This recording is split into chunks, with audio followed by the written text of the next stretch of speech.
देखिए बच्चों, तो हम लोग पहले बेटा यहाँ देखिए यूरिन फॉर्मेशन। यूरिन फॉर्मेशन को बोलते क्या है? यूरिन फॉर्मेशन को हम लोग कहते हैं यूरोपोएसिस। कितनी स्टेप्स में कंप्लीट होता है? तो ये 3 स्टेप्स में कंप्लीट होता है। पहला है अल्ट्रा फिल्ट्रेशन।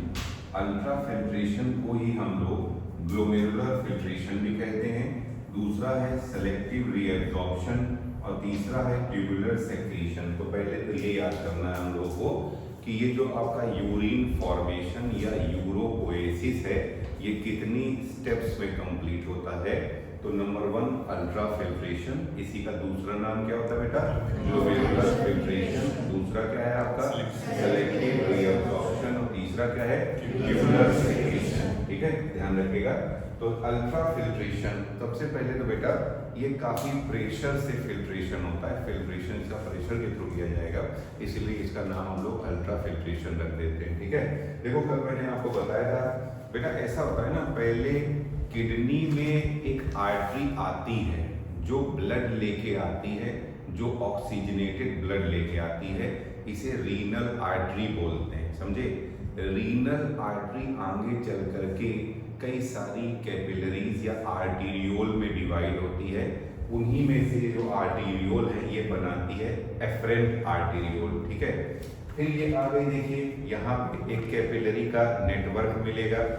देखिए ये एक कैपिलरी नेटवर्क है, इसको ग्लोमेरुलस बोलते हैं। मैंने आपको बताया था 3 कैपिलरी नेटवर्क मैंने ओवरऑल आपको बताए हुए हैं। पहला तो ये कैपिलरी नेटवर्क है, इसको हम लोग ग्लोमेरुलस बोलते हैं। फिर बताया था बेटा आगे चल के ये इफरेंट आर्टीरियोल बनाएगी।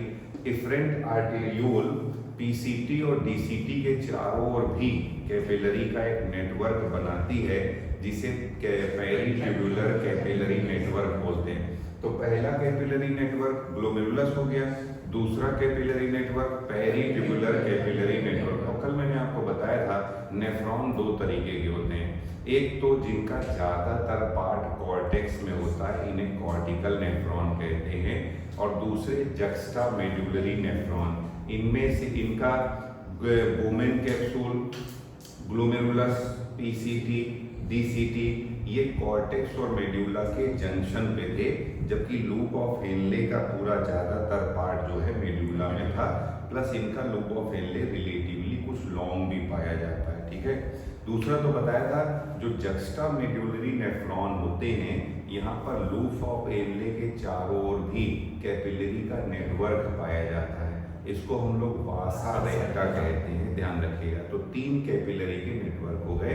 पहला तो हो गया ग्लोमेरुलस, और दूसरा क्या हो गया आपका? पेरिट्यूबुलर कैपिलरी नेटवर्क, और तीसरा हो जाएगा आपका वासा रेक्टा। मगर वासा रेक्टा सभी नेफ्रॉन में नहीं पाया जाता है, केवल जक्स्टा मेडुलरी नेफ्रॉन में ही पाया जाता है। ठीक है, तो ये देखिए, तो सबसे पहले हम लोग बात कर रहे हैं, ये एफरेंट आर्टीरियोल है, ये इफरेंट आर्टीरियोल है। बेटा आगे बता रहे हैं कई सारी इफरेंट आर्टीरियोल जब आपस में मर्ज हो जाती हैं तो फाइनली आगे चल करके रीनल वेन का फॉर्मेशन हो जाता है, जो कि इम्प्योर ब्लड या डीऑक्सीजनेटेड ब्लड किडनी से बाहर ले जाता है। ठीक है, तो ये आइए वापस, एफरेंट आर्टीरियोल का डायमीटर ज्यादा होता है, इफरेंट आर्टीरियोल का डायमीटर कम होता है, जिसके कारण ग्लोमेरुलस में प्रेशर क्रिएट होता है। इसे ग्लोमेरुलर प्रेशर बोल सकते हैं या आप हाइड्रोस्टेटिक प्रेशर बोल सकते हैं। हाइड्रोस्टेटिक प्रेशर की वैल्यू जो है 60 mmHg है।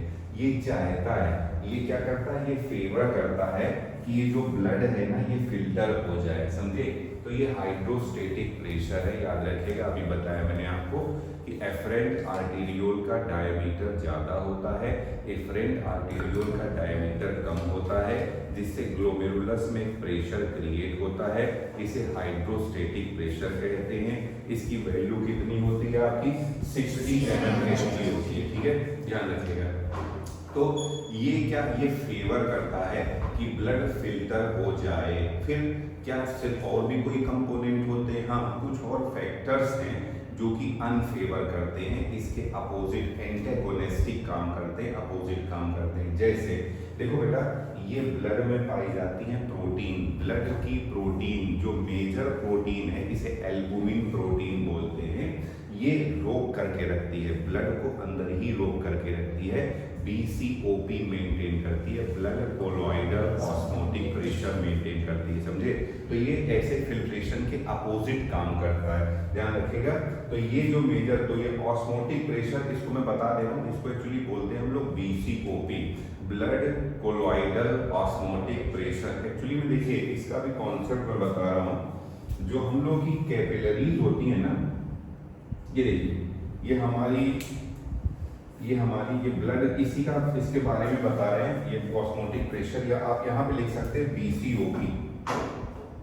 BCOP, blood colloidal osmotic pressure, इसका पूरा फुल फॉर्म होता है ब्लड कोलॉइडल ऑस्मोटिक प्रेशर। कैसे वर्क करता है देखिए जरा सा, ये हम लोग की ये ब्लड कैपिलरी है कोई, और बताया था बेटा, देखो कल मैंने आपको बताया था, जो ब्लड कैपिलरी होती है इसमें अंदर वाली लेयर को हम लोग एंडोथेलियम बोलते हैं, और एंडोथेलियम में छोटे छोटे पोर्स पाए जाते हैं जिन्हें फेनेस्ट्रा बोलते हैं। तो देखिए यहाँ एक्चुअली में पोर्स है, समझे। अब होता क्या है दूसरा, बेटा देखो ब्लड जो है, ब्लड जब यहाँ पे फ्लो करेगा तो ब्लड कैपिलरी की वॉल पे एक प्रेशर एक्सर्ट करेगा, समझे। मगर तो ये इसके हिसाब से तो सारा ब्लड कैपिलरी के बाहर आ जाना चाहिए, बट आपकी कैपिलरी के बाहर तो ब्लड नहीं आता है। तो यहाँ पे ना प्रोटीन्स पाई जाती हैं, ये इसको रोक करके रखती हैं, इसके अपोजिट काम करती हैं, ये देखिए। और ये प्रेशर जो है BCOP, blood colloidal osmotic pressure, ये मेंटेन करता है कि ब्लड अंदर ही बना रहे, बाहर न चला जाए। ये कौन मेंटेन करती हैं? ये ब्लड में पाई जाने वाली प्रोटीन मेंटेन करती हैं। और इसमें से मेजर प्रोटीन कौन सी होती है? Albumin protein. कहाँ बनती है? ज्यादातर ब्लड प्रोटीन लीवर में सिंथेसिस होती है, समझे। इसीलिए अगर लीवर में प्रॉब्लम होगी तो एल्बुमिन प्रोटीन बनना कम हो जाएगी। और अगर आपके शरीर में एल्बुमिन प्रोटीन कम होगी तो ये आपका जो ये प्रेशर है ना BCOP मेंटेन नहीं कर पाएगी। और ये जो ब्लड का लिक्विड कंपोनेंट है ये देखिए इस तरह से बाहर आ जाएगा। तो जहाँ पे ये ज़्यादा बाहर आ जाएगा वहाँ स्वेलिंग हो जाएगी, आपके चेहरे में या बॉडी के ज़्यादातर पार्ट्स में पफीनेस पाया जाएगा, स्वेलिंग पाई जाएगी, समझे। ये प्रॉब्लम होती है अगर एल्बुमिन प्रोटीन का लेवल डाउन हो जाएगा, ध्यान रखिएगा। तो लीवर में प्रॉब्लम होने के कारण होती है, कभी कभी लीवर से ही बाइल डक्ट भी अटैच होती है या गॉल ब्लैडर भी अटैच होता है, तो उनमें भी स्टोन के कारण लीवर के फंक्शन में प्रॉब्लम क्रिएट होती है, तो भी एल्बुमिन प्रोटीन कम होने लगती है। एक और कारण होता है, कभी कभी कुछ गड़बड़ी के कारण एल्बुमिन प्रोटीन यूरिन के साथ बाहर आने लगती है, समझे। उस केस में भी शरीर में एल्बुमिन की कमी हो जाएगी। और अगर एल्बुमिन की कमी हो जाएगी तो जो ब्लड का लिक्विड कंपोनेंट है वो रिस करके बाहर आ जाएगा। तो देखने में तो शरीर बड़ा फूला फूला दिखेगा, सूजा सूजा रुई के जैसा दिखने लगेगा, समझे। और अंदर से तो कमजोरी रहेगी ना, आपका मेल फंक्शन हो रहा है, फंक्शन प्रॉपरली नहीं हो रहा है। तो ये जो इतना इम्पोर्टेंट, तो ये बेटा ये काफी इम्पोर्टेंट प्रोटीन होती है हमारे लिए, समझे। तो ये एल्बुमिन प्रोटीन या ब्लड की प्रोटीन मेंटेन करती है BCOP, blood colloidal osmotic pressure. कितना होता है ये? 38 mmHg या 30 mmHg। दूसरा, अब देखो बेटा ऑलरेडी यहाँ पे कोई ना कोई फिल्ट्रेट पहले से ही पड़ा होगा, तो ये भी अपोज करता है, ये भी ऊपर की ओर ही प्रेशर लगाएगा। ये देखिए, ये नहीं चाहेगा कि और लिक्विड यहाँ पे आए, तो इसको बोलते हैं hydrostatic pressure of nephric filtrate. ये तो नेफ्रिक फिल्ट्रेट है, ये भी प्रेशर क्रिएट करता है। तो hydrostatic pressure of nephric filtrate कितना mmHg? 10 mmHg, 10 mmHg। दूसरा फिर बोल रहे हैं, ये देखिए जो आपकी ये नेफ्रॉन है, ये नेफ्रॉन है, तो इसके बाहर भी तो टिश्यू फ्लूइड होगा, यहाँ पे टिश्यू फ्लूइड पाया जाता है। ये देखिए, ये भी प्रेशर क्रिएट करता है, ये भी प्रेशर क्रिएट करता है। तो इसकी वैल्यू होती है 10 mmHg, ठीक है। तो टोटल कितने, सुनो बेटा, अभी मैंने बताया है आपको कि ये जो एफरेंट आर्टीरियोल है जो ब्लड लेके आती है, इसका डायमीटर ज्यादा होता है, इफरेंट आर्टीरियोल का डायमीटर कम होता है, जिसके कारण ग्लोमेरुलस में प्रेशर क्रिएट होता है, जिसे हाइड्रोस्टेटिक प्रेशर कहते हैं। इसकी वैल्यू कितनी होती है? 60 mmHg। दूसरा, ब्लड में कुछ प्रोटीन्स पाई जाती हैं, मेनली प्रोटीन ये काम करती है जो ब्लड को फिल्टर होने से रोकती हैं, ब्लड के लिक्विड कंपोनेंट को बाहर जाने से रोकती हैं, समझे। इनको इस चीज को बोलते हैं BCOP, blood colloidal osmotic pressure. कितनी वैल्यू होती है यहाँ पर 30 mmHg, ठीक है। दूसरा मैंने आपको बताया ये जो आपका यहाँ पे ये जो आपका बोमेन कैप्सूल है, बोमेन कैप्सूल में भी कुछ ना कुछ फिल्ट्रेट पहले से पड़ा होगा, तो ये भी अपोज करता है फिल्ट्रेशन को, ये ध्यान रखेगा। तो इसे hydrostatic pressure exerted by the filtrate already present in the Bowman capsule. ये कितनी वैल्यू आएगी 10 mmHg। फिर जो ट्यूब्यूल है इनके चारों ओर टिश्यू फ्लूइड पाया जाएगा, ये भी इसका अपोज करेगा। इसकी वैल्यू कितनी होती है 10 mmHg। तो बोल रहे हैं यहाँ पर ग्लोमेरुलर फिल्ट्रेशन प्रेशर अब आप निकाल सकते हैं, जिसमें ग्लोमेरुलस का हाइड्रोस्टेटिक प्रेशर ये पॉजिटिव है, बाकी ये सारे इसके अपोजिट काम कर रहे हैं। तो ये 60 mmHg, ये 30 mmHg, ये 10 mmHg, ये 10 mmHg। तो अपोजिट वाला कितना आ रहा है 50 mmHg। तो रिजल्टेंट आ जाएगा आपका 10 mmHg, ध्यान रखेगा।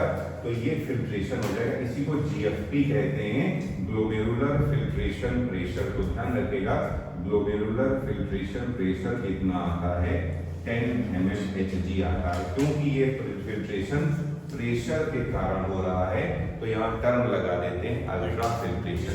क्या ये क्लियर है आप लोगों को? चलिए एक बार मैं फिर से आपको रिवाइज कर रहा हूँ, ध्यान से देख लीजिए कि आपको पूरा याद हो जाएगा।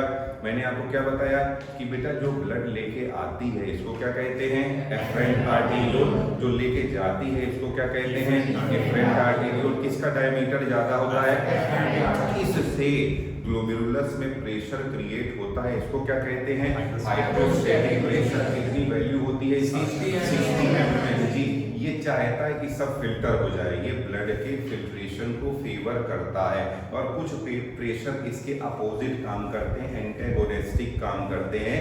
जैसे पहला क्या होता है आपका BCOP, blood colloidal osmotic pressure. ये ब्लड में पाई जाने वाली प्रोटीन्स एक्सर्ट करती हैं, समझे। मेजर कौन सी प्रोटीन होती है एल्बुमिन प्रोटीन होती है, इसकी वैल्यू कितनी होती है 30 mmHg। दूसरा बोमेन कैप्सूल में ऑलरेडी कुछ फिल्ट्रेट पड़ा हुआ होगा, तो इसे बोलेंगे hydrostatic pressure of the nephric filtrate. इसकी वैल्यू कितनी होती है 10 mmHg। और ये जो टिश्यू फ्लूइड होते हैं चारों ओर, ट्यूब्यूल्स के चारों ओर, उनका भी एक प्रेशर एक्सर्ट कर रहा होगा, उसकी भी वैल्यू कितनी होती है 10 mmHg, ध्यान रखेगा।